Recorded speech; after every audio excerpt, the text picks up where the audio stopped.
안녕하세요. 저는 올해 32이 되는 여자입니다. 저는 지금으로부터 몇 달 전 겨우겨우 소송에서 승소를 하게 되었습니다. 정말 그동안 심적으로든 육체적으로든 너무 많이 지치고 힘들었어요. 소송을 준비하는 기간에 10kg 정도는 살이 빠진 것 같네요. 정말 어려운 소송이었는데 그래도 승소를 하게 되어서 그나마 위안이 되는 것 같습니다. 제가 승소하게 된 소송은 바로 혼인 취소의 소송이었습니다. 아마 여기 계신 여러분들도 알다시피 혼인 취소는 저희 한국에서 굉장히 엄격한 기준이 적용되기 때문에 정말 쉽지 않습니다. 저도 이번 소송을 준비하면서 패소될 확률이 컸지만 그래도 변호사님을 잘 만난 덕에 잘 풀렸네요. 이제 모든 일이 끝나서 이렇게 익명으로 누군가에게 그동안 제가 겪은 일을 털어놓고 싶어 이렇게 사연을 쓰게 되었습니다. 저는 연애와 결혼은 따로라는 가치관을 가지고 있었습니다. 그래서 항상 연애를 할 적에 미래에 함께할 사람이란 생각은 하지 않았고 부담 없이 만났어요. 저는 관계에서 그러한 무거운 책임을 지우고 이런 것들이 싫었거든요. 그렇게 가볍게 연애만 20대 중반까지 하고 29살이 되던 해부터 선을 보기 시작했고 이제는 제게 전남편이 된 그 사람을 만나게 되었습니다. 이제 혼인 취소가 되어 제게 그 무엇도 아니지만 편하게 호칭은 남편으로 할게요. 남편은 키도 매우 컸고 얼굴도 잘생겼었어요. 그리고 그뿐 아니라 참 다정한 사람이었어요. 선자리에서 그렇게 괜찮은 사람을 만나게 되었고 아무래도 연애가 목적인 소개팅 자리가 아닌 결혼이 목적인 선자리였기 때문에 저희는 빠르게 가까워졌어요. 제가 남편을 마음에 들어 했듯이 남편도 저를 무척이나 마음에 들어 하더군요. 서로 집안 환경도 비슷했고 가진 재산의 규모도 비슷했고 받고 있는 일의 연봉도 비슷해서 저희 둘은 결혼을 전제로 만나기로 했습니다. 그렇게 6개월 정도를 서로 알아가는 시간을 가졌고 그 이후부터는 빠르게 상견례와 동시에 결혼을 준비하기 시작했죠. 결혼 준비가 생각보다 꽤 오랜 시간 걸려서 저와 남편은 만난 지 1년 반 정도의 기간이 되었을 때 결혼을 했습니다. 남편은 정말 주위에서 부러움을 절로 살 정도로 완벽한 이상형의 남편감이었습니다. 청소, 요리, 빨래 등등 집안일들도 정말 많이 도와주었고 항상 자상하고 다정한 면모만 보여주어서 저희 부부는 정말 드라마에 나올 법한 이상적인 부부가 되어가고 있었습니다. 저와 남편 둘 다 소득이 꽤 여유로웠기 때문에 쉬는 날이면 함께 데이트도 즐기고 그랬었죠. 그런데 저는 남편과 연애를 하는 내내 느꼈던 묘한 느낌이 하나 있었는데 남편에게 보이지 않는 선이 있다는 듯한 느낌이었습니다. 뭔가 보이지 않는 벽이 있다고 해야 하나? 제게 착하고 다정하고 친절한데 쉽사리 가까이 다가가기 힘든 그런 아우라를 가지고 있었고 제게 많은 것을 물어보며 저에 대해 알아가려고 했지만 정작 자신의 속 얘기는 잘 하지 않는 그런 신비로운 사람이었어요. 결혼한 지 3달 정도가 지났을 무렵이었습니다. 남편은 평소 굉장히 성격이 꼼꼼해서 휴대폰이나 이런 것들, 잠금도 2중 3중으로 걸어놓고 그랬었어요. 그런데 그날 남편의 가장 친한 친구의 아버님이 갑자기 상을 당하게 되어서 남편이 급하게 옷을 걸쳐 입고 상갓집으로 향했습니다. 그래서 그런지 남편이 사용하는 노트북이 그대로 켜져 있더라고요. 당시 남편에게 관심이 많았던 저는 남편이 가입한 사이트나 즐겨찾기나 뭐 그런 것들이 순간적으로 너무 궁금했고 유혹을 뿌리치지 못하고 남편의 컴퓨터를 뒤지기 시작했습니다. 남편이 가입한 사이트 중 하나가 어떠한 커뮤니티 사이트였습니다. 그런데 그 사이트는 성소수자들만 가입할 수 있는 커뮤니티 사이트더군요. 남편이 쓴 글과 댓글들을 볼 수 있어서 내용을 읽어내려가기 시작했습니다. 그쯤 되자 제 손을 저도 멈출 수가 없더군요. 판도라의 상자를 건드리는 듯한 느낌이 들었어요. 남편이 써놓은 글들과 댓글들은 자신이 양성애자라는 듯한 내용들 뿐이었습니다. 그렇게 혼란을 느끼고 있는 와중에 컴퓨터에 깔려져 있던 남편의 아이디로 로그인된 카카오톡에 알람이 울리더군요. 자기야, 나 너무 힘들어. 언제쯤 도착하는데? 발신인은 아버지가 돌아가셨다는 남편의 가장 친한 친구였습니다. 내가 지금 무엇을 목격한 것인지, 지금 내가 본 것이 제대로 된 것이 맞는지 너무 혼란스러웠죠. 지금 내가 생각하고 있는 상상이 맞아떨어지면 어떻게 해야 하는지 모르겠더군요.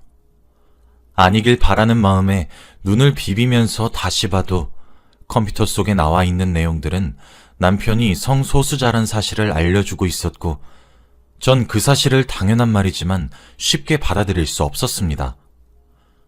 일단 저는 남편을 지켜보기로 했습니다. 그런데 평소라면 부지런하다고 생각하고 섬세하다고 생각했을 모든 행동들에 의심 어린 생각이 들기 시작했고, 피가 바짝바짝 마르는 듯한 기분이 들었습니다. 이대로는 안 될 것 같은 마음에 남편을 떠보기로 결정하였고, 그 결정을 내린 저녁에 술상을 봐놓았습니다. 겉으로 아닌 척 사력을 다해 연기를 하니 남편은 정말 모르는 눈치더군요. 제가 컴퓨터를 뒤져보지 않았다면 다정했던 남편의 모습으로 알았을 거란 생각이 드니까 배신감도 허탈함도 속상함도 정말 많은 감정이 교차했습니다. 남편이 어느 정도 취기가 올랐을 때 저도 술 기운에 용기를 냈고 진실게임을 하자고 제안했습니다.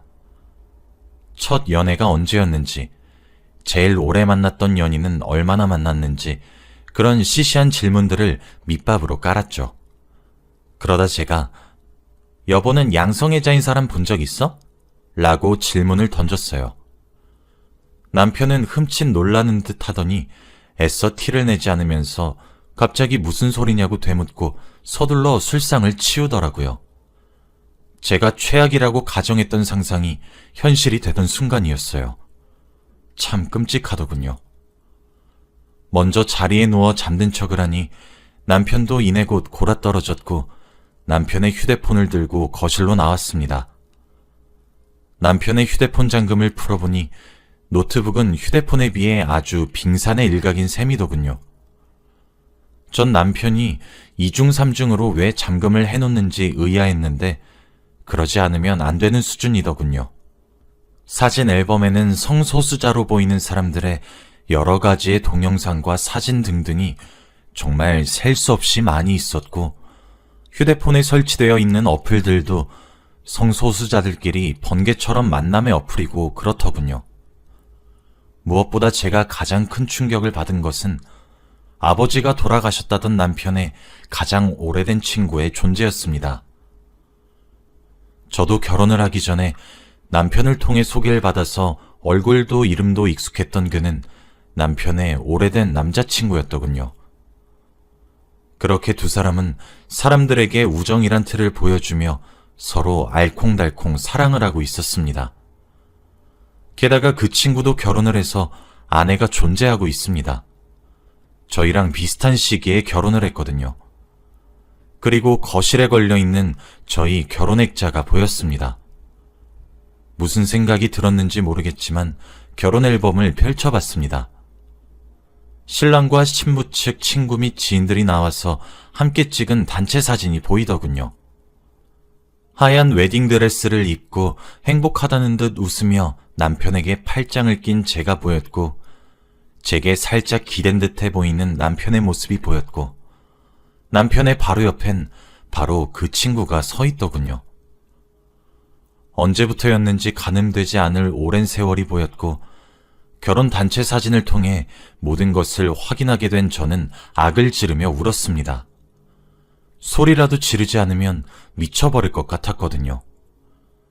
제가 지르는 비명에 남편이 놀란 표정으로 거실로 뛰쳐나왔고, 제게 다가오는 남편에게 건들지 말라고 소리를 지르며 악을 썼습니다. 남편은 당황스러워하며 대체 왜 이러냐는 질문에 저는 물었어요. 너 게이였니? 남편은 제 질문에 돌처럼 굳어 아무런 대답도 못하더군요. 그리고 그 행동은 제게 그 어떤 대답보다 명확한 대답으로 보였죠. 사실 저는 설마 했어요. 정말 아닐 거라고 계속 바라고 바랬습니다. 제가 꾸린 평온하고 완벽한 가정이 부서지는 것을 용납하고 싶지 않았거든요. 그렇다고 남편과 저 사이에 사랑하는 시간이 없었던 것도 아니었기에 정말 한치의 의심도 할 수 없었습니다. 망연자실해 있던 저를 보더니 남편은 천천히 무릎을 꿇고 제게 사과하기 시작했습니다. 그래, 당신이 화난 거 나 충분히 이해해. 하지만 그렇다고 해서 내가 널 사랑하지 않는 건 아니야. 나는 승연이도 그리고 너도 무척이나 사랑하고 있어. 이건 진심이야. 당신 제정신 아니야. 미쳤다고. 당신 이거 사기 결혼인 거 알아? 여보, 제발 진정해. 제발 용서해줘. 나 당신한테 그동안 잘해왔잖아? 그냥 지금처럼 우리 행복하게 지내면 안 될까? 제발 해달라는 거 다 할게. 그러니 넘어가줘. 지금 당신이 하는 요구 뻔뻔하다. 뭐가 그렇게 당당한 거야? 이제까지 잘해왔다고? 집에 마누라 두고 다른 남자 만나서 놀다 오는 게 잘해온 거니? 이거 시댁에서도 알고는 있어? 너 이거 기만이고 사기야. 당신은 미쳤어. 저는 그렇게 말하고 남편의 휴대폰과 제 휴대폰, 그리고 지갑만 챙겨 정말 미친 듯이 뛰어 집을 탈출했고 급하게 택시를 타서 친정으로 향했습니다. 정말 아슬아슬한 타이밍으로 남편은 저를 잡는 것에 실패했고 택시 기사님께 빠르게 가달라고 사정을 했죠. 기사님께서도 당황스러운 사정이지만 제가 급박해 보였는지 일단 진정하라고, 내가 안전하게 데려다 주겠다고 절 안심시키더군요. 백미러를 통해 밖을 내다보니 남편은 제가 타고 있는 택시를 뒤따라 잡은 택시를 이용해 따라오고 있었습니다. 저는 기지를 발휘해서 제 휴대폰으로 친정에 전화를 걸었어요. 새벽이라 부모님이 안 일어나시면 어떡하냐고 발을 동동 구르고 있었어요. 하지만 다행히 엄마가 전화를 받으셨고 저는 엉엉 울면서 제대로 말도 못하고 친정집에서 가장 가까운 경찰서로 와달라고 말했어요. 새벽에 딸의 오열이 섞인 전화를 받은 저희 부모님은 깜짝 놀라서 경찰서에 오셨고 저는 택시 아저씨께 감사하다고, 잔돈은 필요 없다고, 정말 감사하다고 돈을 드리고 무작정 경찰서 안으로 뛰어들어갔습니다. 제가 그렇게 택시를 세우고 나니 뒤따라오던 남편이 탄 택시가 서는 소리가 들렸고 남편이 저를 잡아채기 직전의 타이밍에 경찰서에 들어가는데 성공했고 살려주세요 라고 무작정 소리치며 보이는 경찰관들 사이를 헤집고 들어가 숨었고 그렇게 뛰어들어온 저를 보고 경찰관 아저씨들도 본능적으로 절 보호하셨고 그 모습에 먼저 와서 기다리고 계시던 저희 부모님께서 깜짝 놀라 서둘러 다가오셨습니다. 그렇게 다수의 사람들에 쌓여서 보호받고 있는 제가 무슨 말을 어떻게 말할 것인지 겁이 난 모양인지 남편은 뒤돌아서서 서둘러 도망가더군요. 경찰관 아저씨가 잡아야 되는 거냐고 여쭤보길래 남편이니까 괜찮다고, 감사하다고 하고 말했습니다. 긴장했던 것이 다 풀려서 그런지 몸에서 힘이 쭉 빠졌고 그렇게 조금 쉬다가 부모님 차를 타고 친정에 도착했습니다.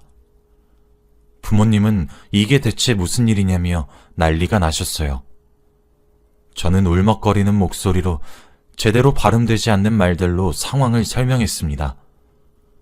제가 패닉인 상태인 것을 아셨는지 부모님은 재촉 한번 하지 않고 모든 이야기를 들어주셨고 저도 침착한 부모님의 태도에 점차 진정하기 시작했고 제가 무작정 들고 나온 남편의 휴대폰의 내용물을 보여드리며 그간의 사정을 침착하게 설명하려고 노력했습니다.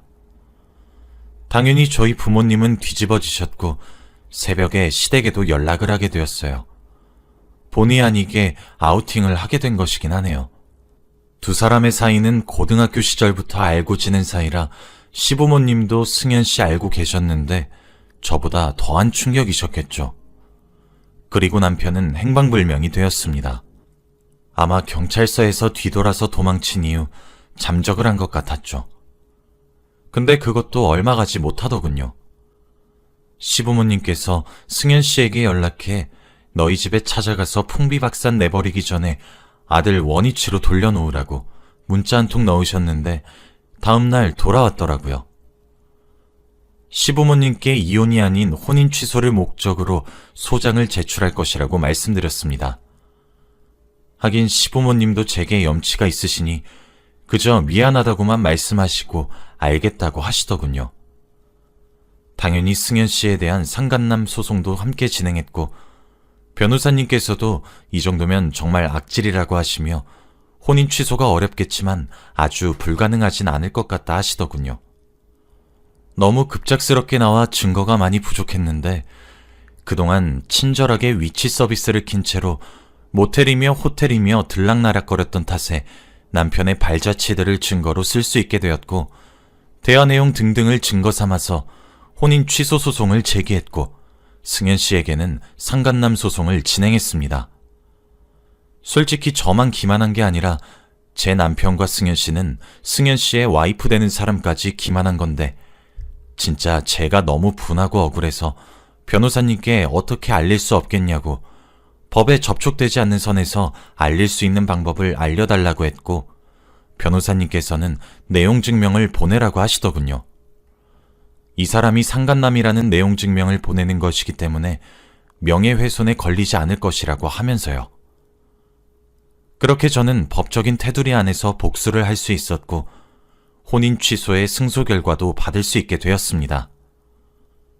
정말 세상에 이런 경우가 있을 수 있나 싶어서 너무 심적으로 부담스럽고 힘이 많이 들었습니다.